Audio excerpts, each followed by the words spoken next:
Assalamualaikum warahmatullahi wabarakatuh, Pak Kiai. Waalaikumsalam warahmatullahi wabarakatuh. Oh, dan tojeng Pak Kiai. Oh ya, silakan tojeng. Ya. Sudah menunggu barangkali Pak Kiai dari tadi? Ya. Sudah dibawa tadi.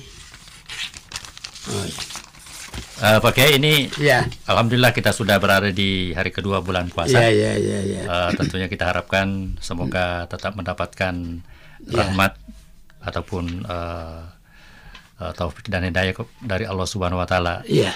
Dan kita telah melaksanakan atau sudah satu ini Pak Kiai, sudah satu puasa kita selesaikan ini. Dan seperti biasa kita akan berdialog lagi. Saya rupanya tertarik ini Pak Kiai. Iyalah. Yang disampaikan kemarin malam. Tentunya juga menantikan surat ataupun pertanyaan dari pendengar. Iya, betul. Mengenai akhlak ini Pak Kiai. Iya, akhlak kaitannya dengan ibadah yang kita laksanakan sekarang ini, seperti bulan puasa ini. Iya. Ibadah puasa kan mengembalikan manusia kepada fitrahnya Pak Kiai. Iya, betul. Dan fitrah adalah sifat yang baik pada diri manusia. Iya, betul. Nah, mungkin ini saya mau minta penjelasan dari Pak Kiai. Ibadah melahirkan manusia berakhlak. Ya. Apakah benar seperti itu Pak Kiai? Iya. Ya. Begini dan tanya. Setiap ibadah yang kita lakukan itu ujung dari ibadah itu adalah akhlak. Ya. Ibadat yang dilakukan orang-orang beriman itu melahirkan manusia berakhlak. Ya. Hidup dihiasi oleh sifat terpuji. Ya. Menurut hadis Jundab riwayatkan oleh Hakim, ada 13 sifat yang terpuji. Ya. Kalau ibadat itu benar, lahirlah sifat mahmudah di dalam hidup seseorang.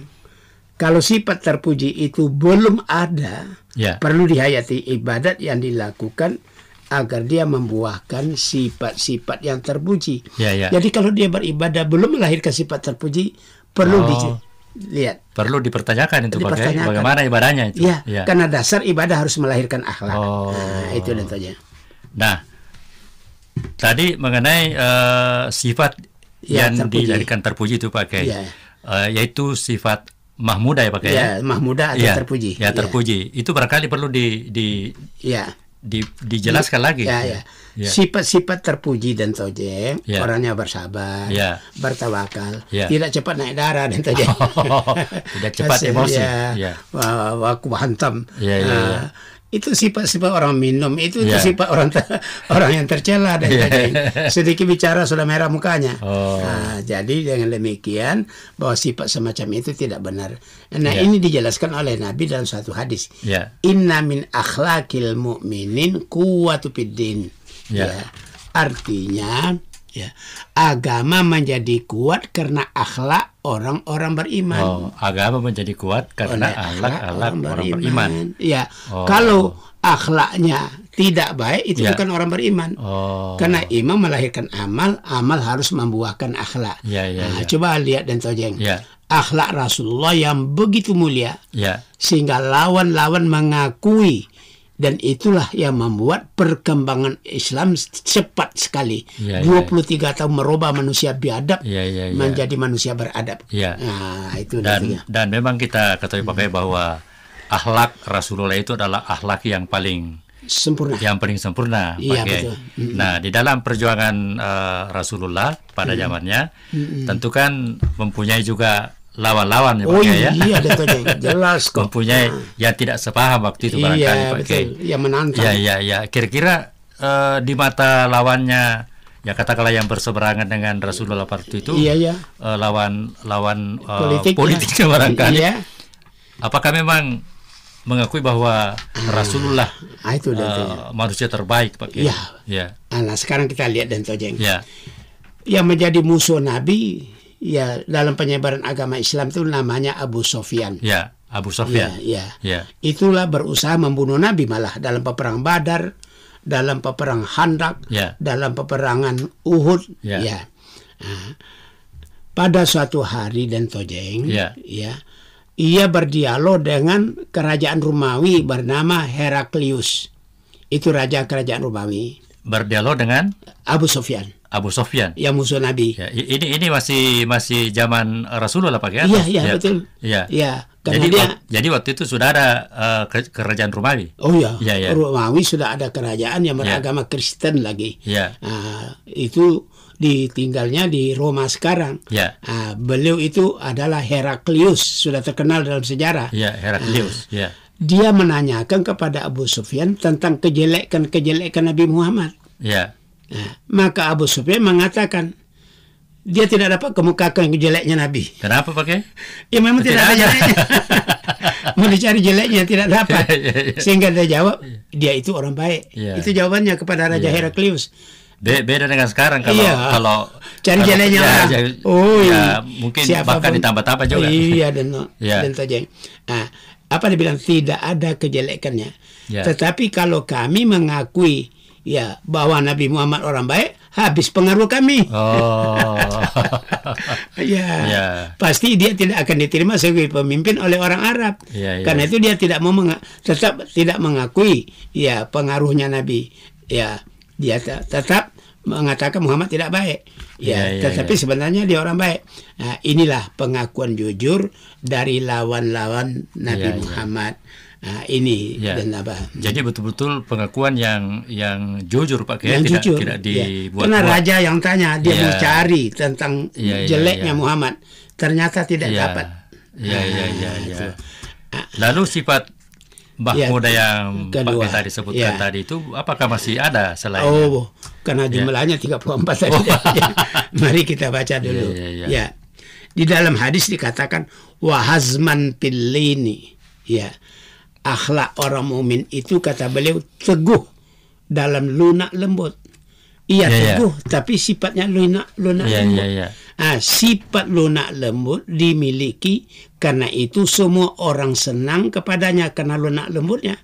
Tetapi keteguhannya tidak dapat ditawar-tawar. Keteguhannya tidak dapat ditawar-tawar. Tapi dia tetap lunak lembut. Jadi, kalau kita ini kalau mungkin istilahnya orang yang konsisten Pak Kiai. Tidak pelin-pelan. Kalau dikatakan A, A. Kalau B, B.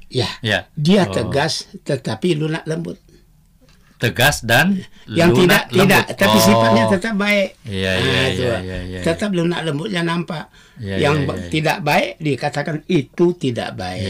Tapi sifatnya lunak lembut.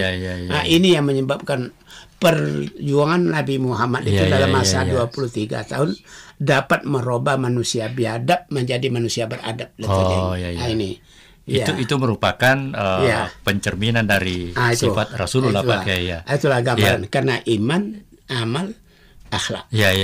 Itu masih ada yang lain Pak Kiai barangkali? Nah, kita lihat lagi yang bahwa hendak dicapai dalam sasaran ibadat ialah akhlak mulia.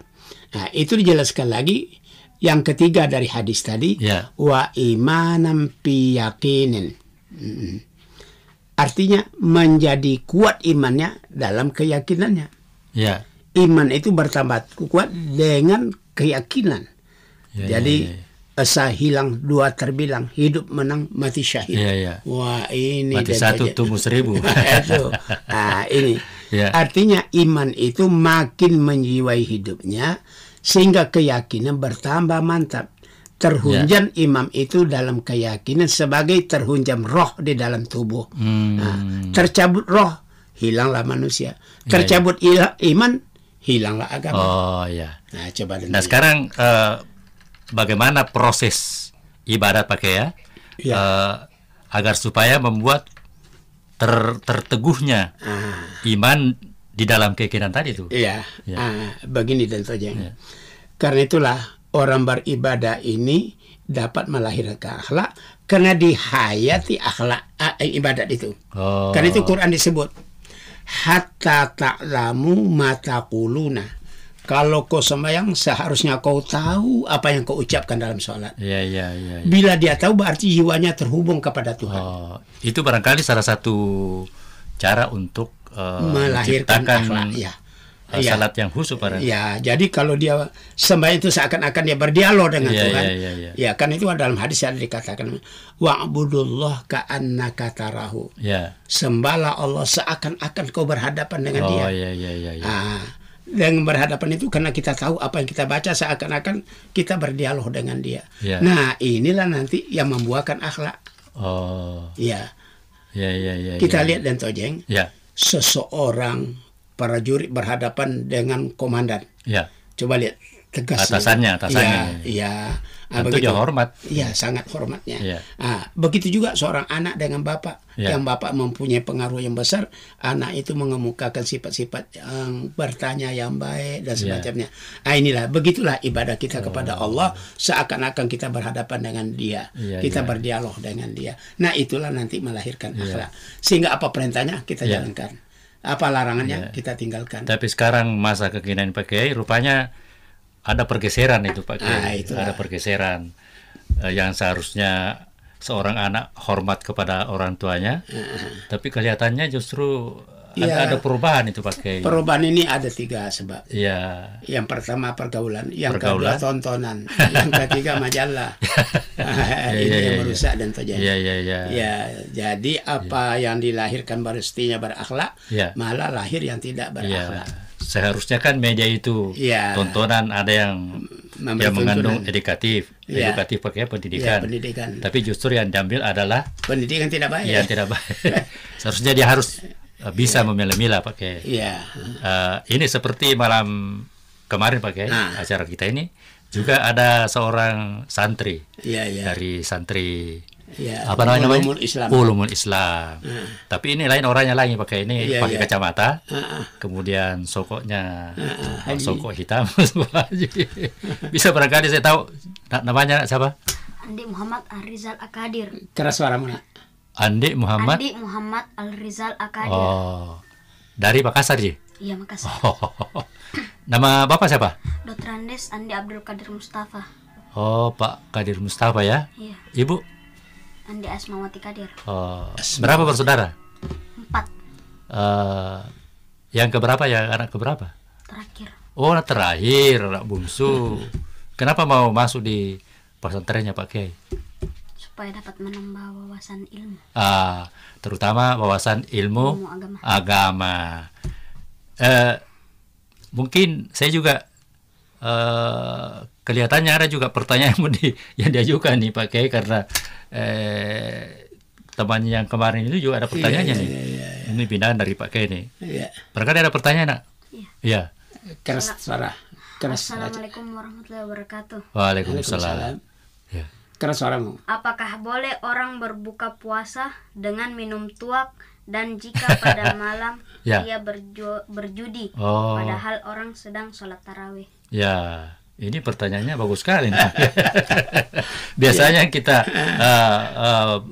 buka itu misalnya sirup, kemudian cendol. Ini ditanyakan apakah bisa buka tua? Minum tua dia. Orang pergi tarawih, dia pergi judi. Berjudi ya. Ini kemana nih Pak Kiai? Bisa dijawab ini. Inilah dan tojeng apa yang terdapat dalam masyarakat ada yang demikian. Sesungguhnya ini orang tidak mengerti agama. Puasa orang puasa dia.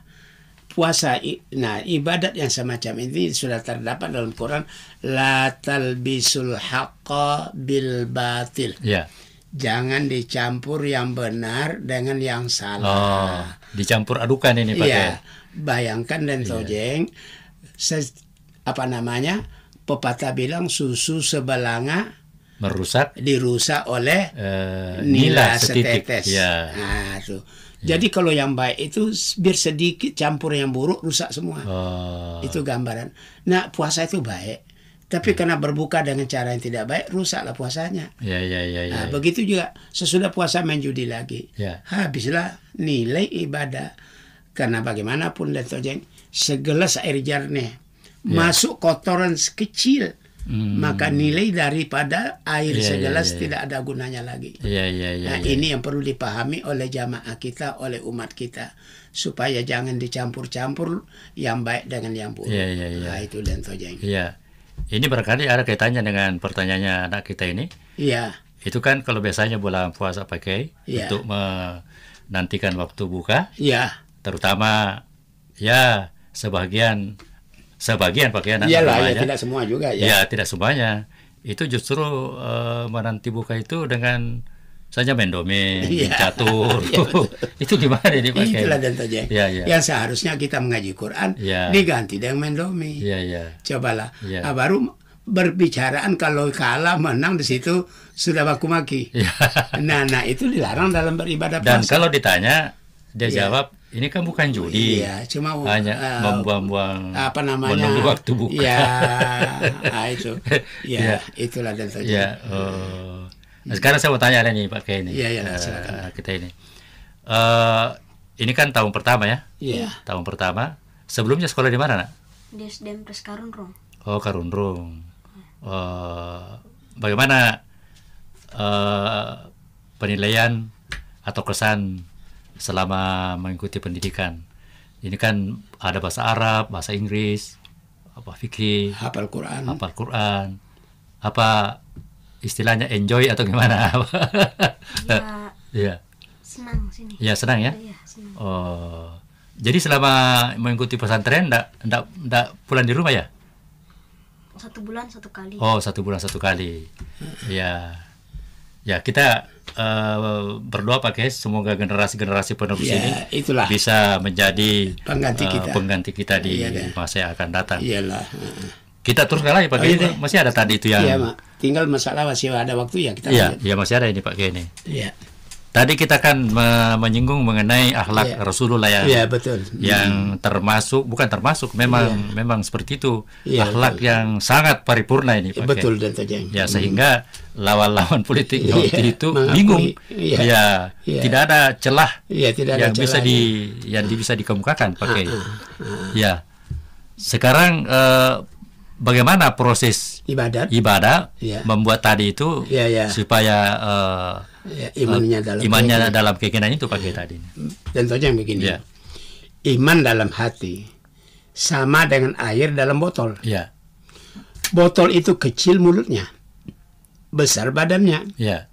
Biar hujan 3 hari 3 malam diletakkan botol di tengah halaman, itu botol tidak akan penuh. Karena mulutnya kecil dan tojeng. Andai kata ember ditaruh barangkali penuh. Karena jumlah mulutnya lebar lebar.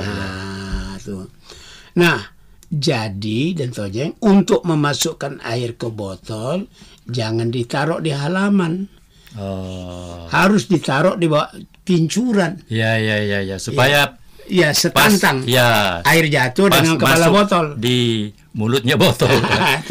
Dengan demikian tojeng untuk memasukkan iman ke dalam hati supaya menjadi keyakinan harus melalui saluran. Maka saluran itulah yang dikatakan ibadat. Makin kuat seorang menjalankan ibadat, makin mengisi iman ke dalam hatinya.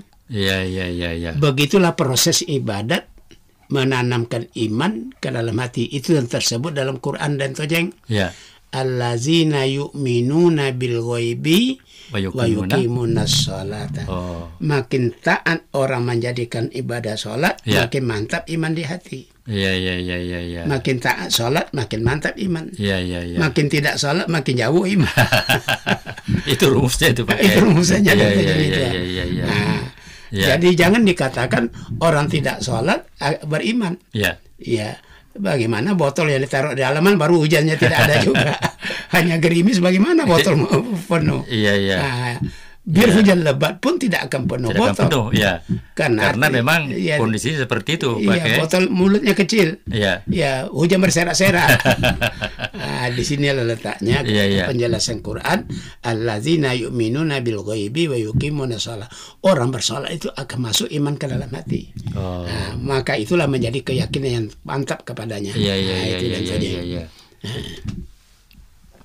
Nah kemudian ini Pak Kiai, tadi sudah dijelaskan tadi itu sifat terpuji selanjutnya yang dilahirkan oleh ibadat apalagi? Sekarang kita lihat wa hirsan fil ilmi. haus pada ilmu pengetahuan. Jadi setiap ibadat dan tojeng yang dikerjakan menuntut kita berilmu pengetahuan. Oh iya. Nah, karena ibadat itu terkait kesempurnaannya dengan soal-soal dunia yang menghendaki kita berpengetahuan soal dunia. Tidak bisa itu dan tojeng lepas karena kita berada di dunia. Nah, maka kita harus mengetahui persoalan-persoalan kepentingan dunia ini. Dibimbing kita oleh iman. Disinilah nanti akan terdapatlah sifat-sifat yang terpuji. Ya, karena ilmu semata-mata mendekatkan diri kepada Tuhan baru tidak tahu persoalan dunia. Ya, coba bayangkan tata tertib kehidupan di dunia ada juga dan tojeng. Ya, orang yang selalu memberikan apa-apa ke rumah tangga kita. Pulang dia dari Malino bawa oleh-oleh antar ke rumah kita. Apalagi kalau mengantar untuk buka puasa Nah, itu kan dalam hukum sudah ada ubi, ada talas, ada budi, ada balas. Itu. Jadi ilmu kemasyarakatan juga harus kita tahu. Nah, dan agama menyuruh demikian. Pandai berterima kasih. Istilah la isyakartum la azidannakum wa la in kafartum in adzabil sadid. Jadi kepada Tuhan kita diberi, kita bersyukur. Kepada manusia kita diberi, tapi kita kalau balas. tidak bersyukur, azab Tuhan. Nah, orang yang memberi selalu beri kepada kita, baru kita tidak pernah balas apa-apa. Dia bilang bosan ya. Bosan dia dan tojeng. Begitu ceritanya. Nah, sekarang ini Pak Kiai, ini kan tadi sudah dijelaskan. Nah, tentu ada contoh yang lebih konkret barangkali. Gini dan contohnya, dalam ibadah sholat, syarat sah ibadah sholat harus menutup aurat. Tidak sah itu ibadah kalau telanjang orangnya dan ketojeng. Sekalipun dalam kamar sendirian, ya tutup pintu baru telanjang. Ini menuntut kita tahu bikin kain. Ini masalah ilmu ini ketojeng. Sarung, menutup aurat, menutup aurat harus kain. Nah, dengan demikian kita harus pandai bertenun. Ini masalah ilmu pengetahuan. Begitu juga untuk sehatnya ibadah sholat kita, untuk sahnya ibadah sholat kita pakai kain. Bila kain itu bernajis harus dihilangkan. Nah, najisnya ini juga ada ilmunya. Bagaimana cara menghilangkan najis? Hilang bendanya, hilang warnanya, hilang baunya, baru dikatakan suci. Tapi kalau ada warnanya, hilang warna, hilang bau, hilang benda. Tapi kalau warnanya tidak mau hilang, belum dianggap suci. Kalau baunya sudah hilang, bendanya hilang, warnanya tidak, belum suci. Kecuali kalau memang sudah diusahakan sedemikian rupa tidak mau juga, seperti darah mati pada kain putih. Itu biar dikasih alat pencuci, itu namun tidak tetap akan hilang bayangan merahnya. Dipandang suci itu dikatakan dalam hukum ad-daruratu tubihul mahzurat. Sesuatu yang sudah sulit diusahakan hilang, tidak bisa hilang, maka dia dipandang sah. Itu dan tojeng. Nah, sekarang kan sekarang ini pakai sudah hari kedua kita menjalankan puasa. Kira-kira ilmu apa yang terkait dengan kesempurnaan puasa ini pakai? Ini tentu. Yang pertama, kita berpuasa harus tahu kapan matahari tenggelam, kapan fajar sudah terbit. Imsak. Imsak. Orang dahulu dan tojeng karena terlambat bangun sekali ditutup rumah, padahal fajar sudah terbit. Supaya masih gelap. Masih gelap katanya. Karena rumahnya ditutup semua, baru dia makan. Ini kurang berilmu. Jadi ilmu pengetahuan sudah ada, terbit fajar di rumah ditutup, kita makan batal. Itu tidak benar itu dan tojeng. Jadi dengan demikian kita memerlukan ilmu astronomi, walaupun tidak secara inci, setidak-tidaknya fajar terbit, jangan makan lagi. Nah, dulu orang dan tojeng kalau sudah berkokok ayam senja, sudah buka. Itu kadang-kadang ada istilahnya kalau ayam sudah naik ke peraduannya, ke pohon, kan pohon ayam, tempat ayam kita di sini pohon. Nah, lantas itu sudah boleh buka. Padahal matahari belum tenggelam karena hari hujan-hujan, jadi sehingga ayam menyangka sudah malam. Ini atau ayam yang terlambat naik ke pohon pakai. Dia masih tidak buka. Inilah. Jadi kita sedikit mengetahui kapan kita mulai nahan puasa, kapan kita mulai berbuka. Ada ilmu kita tentang sedikit. Ya, sekarang sudah ada yang dikatakan jadwal. Oh, sudah banyak sekali pakai, termasuk di RRI ini pakai. Sudah ada. Itu pas masuk waktu imsak, dia sudah ayamnya berkokok. Kemudian waktu masuk buka, beduk dipukul. Itu kan salah satu dari bahagian dari ilmu untuk memulai puasa dan mengakhiri puasa. Begitu dan Nah sekarang ini jadi pertanyaan nih Pak Kiai. Kita kan sudah seseorang yang sudah sekian lama beribadah. Tapi kenapa dia tidak berilmu Pak Kiai? Itu tetap masih berada dalam tingkat kebodohan. Inilah Den Tojeng. Ada inspirasi yang tidak ada. Ingin hati memeluk gunung, apa daya tangan tak sampai. Masalah ilmu kita tidak miliki, sehingga dengan demikian kadang-kadang kita menjalankan ibadah banyak yang tidak sesuai dengan aturan. Karena ilmu pengetahuan kita tentang masalah ibadah tidak terlalu mantap. Hanya apa yang kita boleh dari bapak kita. Nah, bapak kita itu memperoleh dari bapaknya. Bapaknya ke bapaknya, tapi bukan dari sumbernya. Nah, di sinilah letaknya. Sumbernya, ini hadisnya bukan. Ini dalilnya bukan. Ini kata orang tua. Apalagi kalau tidak diupayakan untuk mencari menambah wawasan itu. Itulah. Inilah susahnya Den Tojeng. Kita di masjid diadakan penjelasan tentang ibadah. Bagaimana berwudu yang benar. Bagaimana sembahyang yang benar. Tapi jamaah kita assalamualaikum pergi. Nah, wudunya bagaimana dari neneknya, itu juga yang diamalkannya. Padahal tidak sesuai dengan hadis. Bagaimana sembahyangnya yang dia terima dari neneknya, tidak tumak nina.